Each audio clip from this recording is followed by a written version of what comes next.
everybody, welcome back to That Fiction Life. I've received some really incredible books over the last couple of months, and so today we're doing a book haul and I'm going to go through all of the books. Some of them already have reviews on my channel, so I'll link extra details in the description.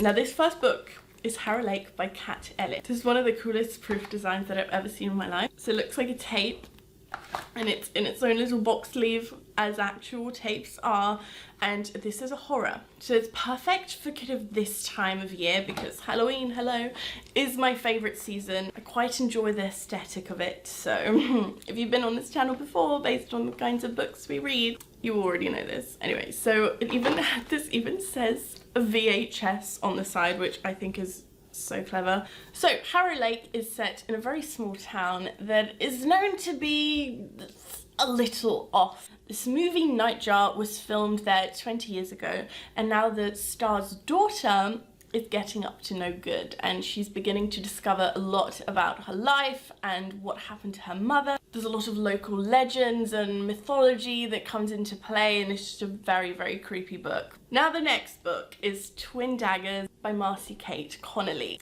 This book has all the ingredients for actual perfection when it comes to my reading tastes. It follows these two sisters who at night work as secret spies for the city. It's a fantasy, so you have all these different hierarchies coming into play, and revenge. And of course, the trusting of your sworn enemies, which is my favorite trope. I just live for when characters are forced to work with people that they hate. Also, I really enjoy undercover work and identities and pretending to be someone you're not. The next book you may already be familiar with, and that is Enola Holmes by Nancy Springer. Yes, this is the book that inspired the Netflix film. There is already a video on my channel, which is sort of a character study explaining who the character is in terms of the wider Sherlock Holmes universe, and this is the book that it's based on. The plot follows this young girl who is Sherlock Holmes' sister. She's on the hunt to find out what happened to their mother, because one day she just takes off and no one knows where the hell she went. But she also becomes involved with this missing Marquess, and that leads to uncovering secrets in London and what's going on in the political landscape. I'd highly recommend you check out the book if you've watched the film, because it's slightly different in the way that the events play out. The next book is my vampire love child, The Damned by Rene Addier. You all know I'm already obsessed with this book. There's a whole bloody book talk on it. So this is the sequel to The Beautiful, which was one of my favourite books of last year. If you enjoy gothic atmospheric books, then this is your new best friend, because I've never read such a visually stunning book. It's set in New Orleans, and we follow Celine, who moves to the city, and she becomes entangled with this group who live at the Court of Lions. But the biggest misnomer about this series is that, yes, this book does contain vampires, but at its core it is a mystery. So we're solving murders, and in this sequel we learn more about the paranormal creatures as a whole, and you delve into so many things that you never would have expected. It has one of the best villains that I've ever read about, and it's so creepy. Again, this is another perfect book for Halloween. I mean, the cover, hello. Now the next brick that I'm showing you is Midnight Sun by Stephenie Meyer. It freaks me out how big this book is, but it's kind of small this way. I mean, if you look at the damned, like, it doesn't make sense to me logistically. I'm such trash for Twilight, but this book was so good, and I was not expecting that, because I really thought it was just going to be Edward brooding for 700 pages.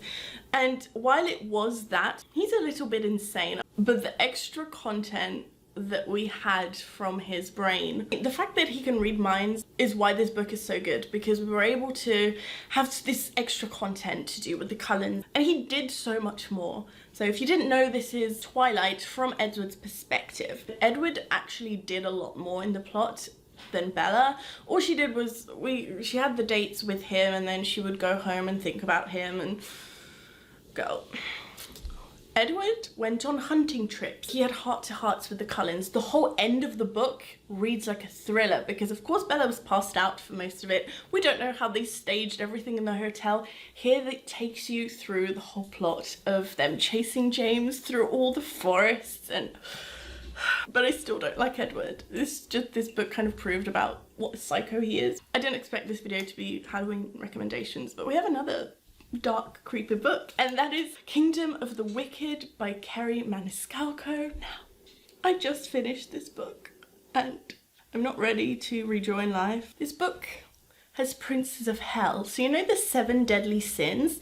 Each of them is a god in hell that lives in the underworld, but they have made it to land, and it's so dark and menacing, I cannot even. So our main protagonist is a witch. She lives in Italy, and that's where the book is set, which is such a highlight because it's so visually beautiful, and her family owns a restaurant, so there's a lot of food in this book. Emilia becomes involved with one of these princes of hell. This book also is a murder mystery. I cannot wait to film a whole entire video about it because I have thoughts. Yeah, so we have another creepy book about ghosts.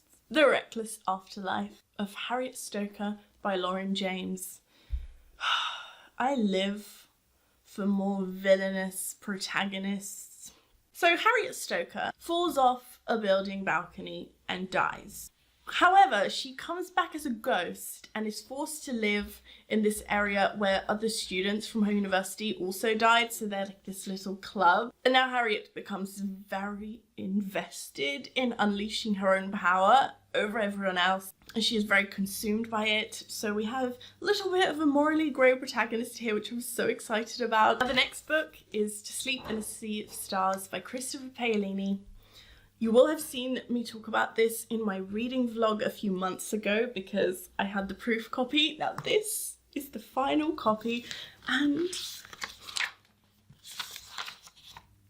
it is signed. I have a signed Christopher Paolini book. Can we just... I'm going to put this in a safe. So this is Christopher's first adult sci-fi book, and it follows this world where this ancient relic has been uncovered. And this happens after a mission on an uncolonized planet. It's very science focused. There are these images at the front explaining the physics. Next we have The Secret Garden, which is of course a classic that you probably all have heard about, but I myself have not read it. We follow Mary, who moves to the Yorkshire moors, and she's very lonely. She doesn't really know anyone there, and she discovers a secret walled garden, hence the title. The next book is The Lost Book of the White. A massive book talk of this already exists on my channel. Now this is a sequel to the Red Scrolls of Magic, which was the first book in the Eldest Curses series, and we follow Magnus and Alec after they are attacked in their home, and a special little book called The Book of the White is stolen, and they travel to Shanghai to hunt it down with Clary, Jay, Simon and Isabel. I love the setting, I love the new characters that we meet here. Now while technically a sequel to Red Scrolls, this book takes place in between City of Heavenly Fire and Lady Midnight from the Dark Artifices series. So this is sort of a fun adventure book to read in between the very serious war-heavy Shadowhunters series. The next book is one of my biggest obsessions in the whole world. Song of Wraiths and Ruin. Yes, the book that has a whole massive book talk on it. I adored this book with all my heart because I just have a thing for when protagonists do not play by the rules and they're very unapologetic about their personality. And Karina, the main character here, dabbles in necromancy and she needs a heart, so she's trying to kill this other character who, plot twist, is also trying to kill her. Yeah, so the protagonists are trying to off each other throughout the whole book. It's honestly the most craziest plot I've ever read. The twists gave me issues. And the setting of this book is beautiful because it's based on West African mythology and legends. It was so good. Also, they have just released the cover for the sequel, and R.I.P. to me. When I saw that, the breath left me. The next book is A Clock of Stars by Francesca Gibbons. This is a middle grade, but I'm very excited about it because it's being pitched as a sort of children's classic where you have the magical elements and having this very epic adventure. It reminds me a little bit of The House with a Clock in Its Walls, in that you have this magical moth who will lead you into a magical place, and it's illustrated by Chris Riddell, and the proof copy does have... I mean, can we just appreciate this? Now, this next stack of books it's a bit big. I've put them into one pile purposefully because if you are on social media, you might have seen my very exciting announcement that I'm now a Hotkey Books ambassador. One of my favorite publishers because, you know, they publish the cool prints, which some of you may have heard is a thing that I enjoy. So I was very excited about this news. I get to collaborate with them on marketing campaigns. And as a starter pack, they have sent all of the ambassadors a massive box full of their books. The first book is Our Chemical Hearts by Crystal Sutherland. I love this cover. I think it's so simple but so beautiful. You may recognise this from the recent Amazon film that came out starring Lili Reinhart. Now this is very much a first love kind of story about finding yourself and follows Henry, who falls in love with Grace, and he's sort of trying to put her back together as she's a little bit broken. Throne of Swans by Elizabeth and Catherine Core. And here we follow a protagonist who inherits a very important role in a kingdom where people can turn into birds. But Adrian hasn't been able to transform for a very long time now. She has to travel to the heart of the citadel to find out exactly why that is. One of the taglines is that this contains betrayals. I live for betrayals. The next book is Midnight Twins by Holly Race. This has a secret type of society that is sworn to protect this mirror that controls dreams and nightmares. And this line from the back, which haunts me, is, if you can influence someone's dreams, you can control their thoughts.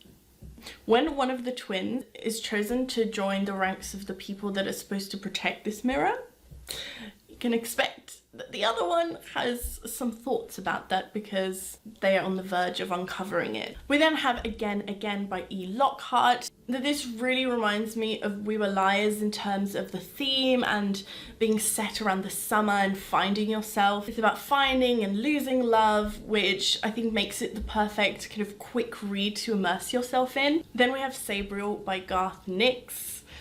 The premise of this is the most captivating thing that I've heard in a long time. And here we have Sabriel, who receives a very cryptic message from her father, who is in charge of sending people back to death who won't stay dead, I mean.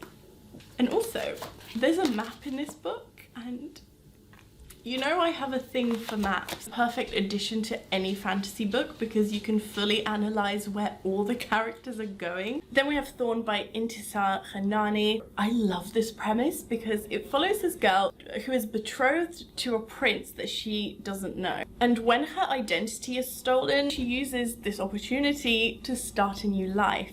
However, she starts to uncover about what is actually going on in this other kingdom and where the prince is from, and she has to figure out which future she wants to follow. The next book is Clap When You Land by Elizabeth Acevedo. I'm so excited to read this because it's a contemporary book, which I don't normally read, but it's written in verse and Elizabeth's writing is so beautiful. It follows these two sisters. They have only just met, so they're kind of trying to figure out how to deal with this new situation. It delves into secrets and loss. It sounds like a very thoughtful book. We also have Raybearer by Jordan Ifweko. Our protagonist makes a deal to kill the prince and infiltrate his council after gaining his trust, and I'm so intrigued. I just love these murder plots because you just know that this is not going to go according to plan. This is going to be my next read after I finish my current book because I can't stay away from this any longer. Then we have How It All Blew Up by Arvin Ahmadi. Now this book primarily is an interrogation about this character who is having to explain why he ran away to Rome. I just love this first line explaining the plot. 18-year-old Amir Azadi always knew that coming out to his Muslim family would be messy, but he wasn't expecting it to end in an airport interrogation room. I mean, are you just not obsessed already and need to know what the hell happened in Rome? Now the final books are called Stags, Dogs, and Foxes. This series has the most beautiful setting because it's set in this very fancy boarding school where the main character Greer, she is a new student there, and she receives this very cryptic invitation for a weekend at one of the estates where another student lives. And it turns out that this weekend away isn't supposed to just be fun. You know, they're sort of being told to hunt each other. Those are all the books that I have received and bought in the last couple of months. Don't forget to check out all the extra reviews if you would like to find out more about a particular book. I will leave purchase links down in the description as well. So that's it for this video. Thank you so much for watching, and I'll see you next time. Bye!